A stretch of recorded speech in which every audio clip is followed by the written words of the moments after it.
Բարև ձեզ սիրելի հայրենակիցներ, այսօր մարտի 10-ն է եւ սա արդեն մեր երկրորդ հաղորդումն է օրվա մեջ։ Ավանդության համաձայն սկսում ենք Հայաստանին վերաբերվող լուրերից, հետո նորանցնում ենք միջազգային լուրերին, սակայն նախքան դա ավանդաբար խնդրում եմ անպայման լայքել, բաժանորդագրվեք, եթե հետևում եք մեր ալիքին եւ մեր ալիքի միջոցով ստանում եք կարեւոր ձեզ համար տեղեկատվություն, ինչպես նաեւ վերլուծություններ, անպայման բաժանորդագրվեք մեր ալիքին։ Դա օգտակար է ձեզ համար, ինչպես նաև գրեք ձեր կարծիքը, սիրելի հայրենակիցներ, մեկնաբանությունների մեջ մենք տեսնում եք, որ փորձում ենք հիմնականում բոլոր մեկնաբանություններին, եթե ստացվում է,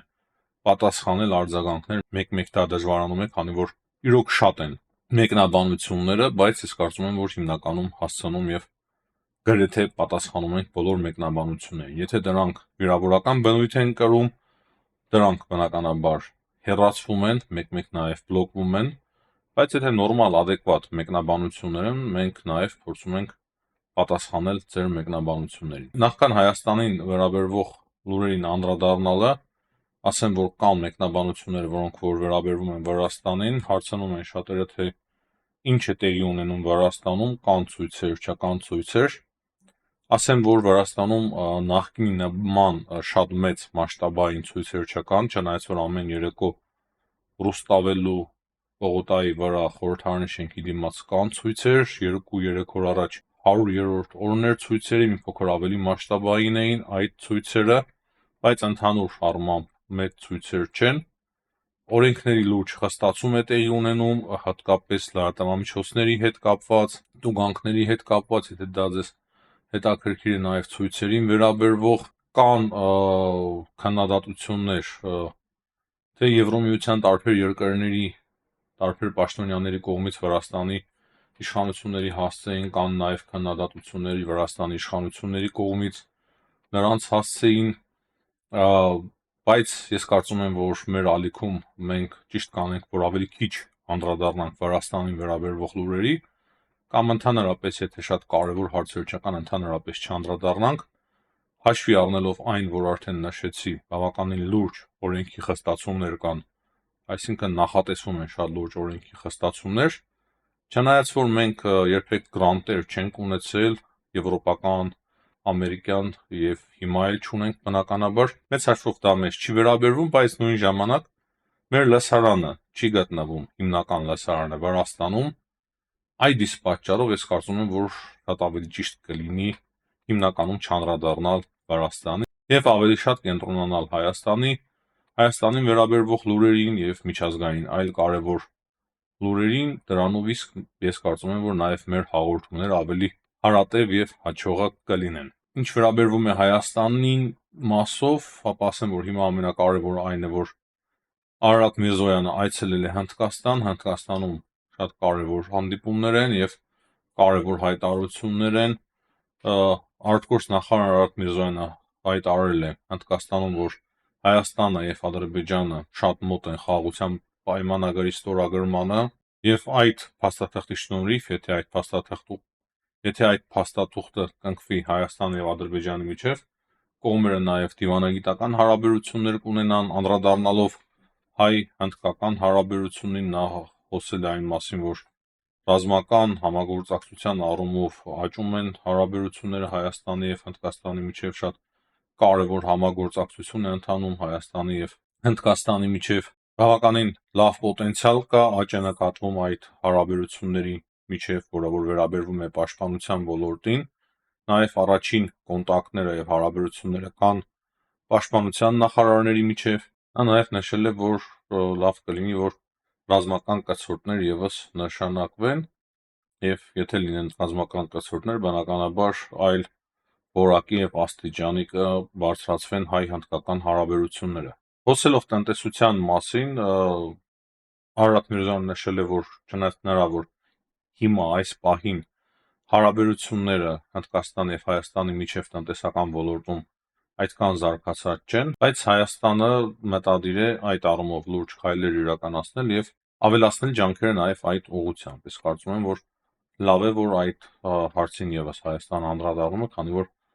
Հնդկաստանը շատ կարևոր եւ շատ մեծ շուկա է եւ Հայաստանը բնականաբար պետք է օգտվի այդ շուկայից։ Դրանից բացի դա նաև նպաստելու է այն ճանապարհի կառուցմանը, այն ճանապարհի ձևավորմանը, որի շուրջ որ երկար տարիներ արդեն խոսվում է, հյուսիս-հարավը, ես կարծում եմ, որ նախ պետք է հիմնված լինի Հայաստանի եւ Հնդկաստանի միջև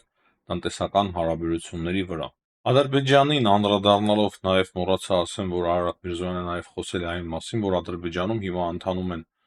ցուցադրական դատավարություններ հայ ռազմագերիների նկատմամբ եւ դա եւս Հայաստանի արտգործնախարար Փաստացի հատուկ շեշտել է Հնդկաստան այցի ընթացքում։ Եվ փաստացի մենք դրանով կարող ենք նաև փաստել, որ հիմա արդեն Հայաստանը եւ Հայաստանի արտգործնախարարությունը եւ Հայաստանի արտգործնախարարը իր տարբեր հանդիպումների ժամանակ արդեն սկսելու է բարձրաձայնել նաև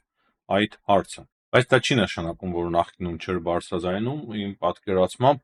հիմա արդեն ավելի բաց է, բաց ոչ թե ներքին կարգով են խոսում այդ մասին, այլ արդեն հրապարակային հայտարարություններ են արվում այդ խնդրի մասով։ Հայաստանի մասով նաև մեկ այլ կարևոր տեղեկություն կա, որ արդեն մարտի 16-ից Հայաստանը իրավունք կունենա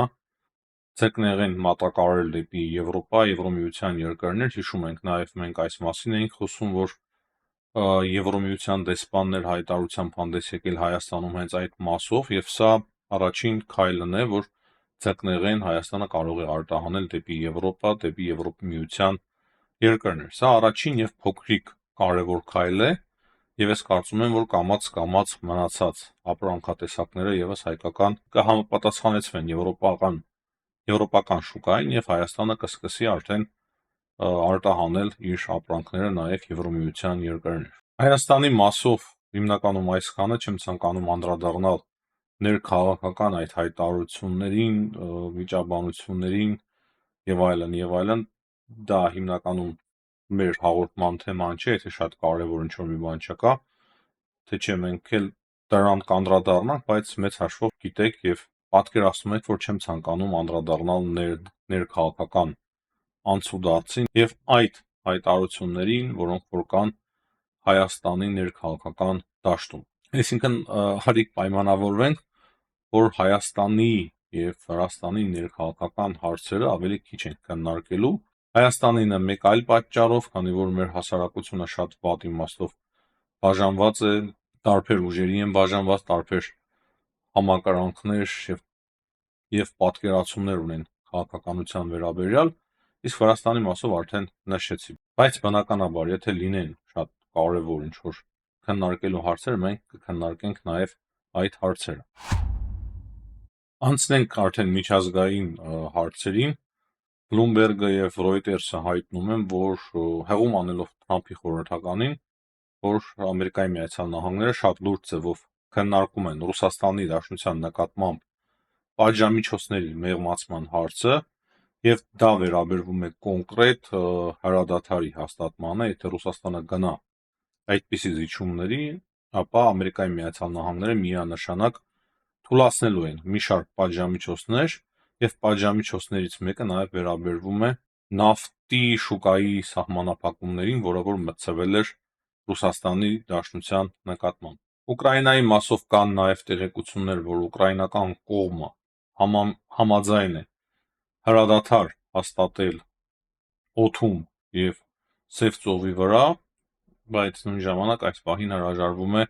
հրադադար հաստատել գետնի վրա եւ հստակ նշում է, որ եթե մենք հիմա հրադադար հաստատենք, ապա ռուսական կողմը վերադիրքավորվելու է եւ դա հնարավորություն է տալու Ռուսաստանին ավելի նոր լայնածավալ հարձակում սկսել Ուկրաինայի ուղղությամբ։